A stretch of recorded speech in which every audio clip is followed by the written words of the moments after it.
گزشتہ دنوں قاہرہ مصر میں موجود کروڑوں شافعیوں کے عظیم پیشوا حضرت سیدنا امام شافعی رحمۃ اللہ علیہ کے مزار شریف پر رکن شورا مولانا عبدالحبیب اتاری نے دیگر اسلامی بھائیوں کے ہمراہ حاضری دی اور صاحب مزار کی سیرت کے حوالے سے گفتگو کرتے ہوئے بتایا، امام شافعی رحمۃ اللہ علیہ آج ان کے مزار پر حاضری کا شرف ملا ہے۔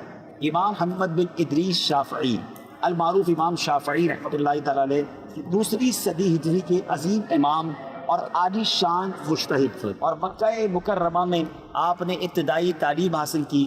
اللہ نے آپ کو شاندار حافظہ عطا فرمایا تھا۔ کم عمری میں موطا امام مالک، حدیث کی بڑی کتاب ہے، پوری آپ نے یاد کر لی، اور امام مالک کو جا کر وہ کتاب بھی سنائی۔ اللہ اکبر، 15 سال کی عمر میں آپ کو فتویٰ دینے کی اجازت آپ کے اساتذہ نے عطا فرما دی۔ کروڑوں شافعی آپ کو فالو کرتے ہیں، یہ وہی امام شافعی رحمۃ اللہ تعالی علیہ ہیں۔ آپ بہت بڑے مرتبے والے، تقویٰ اور پرہیزگاری والے تھے۔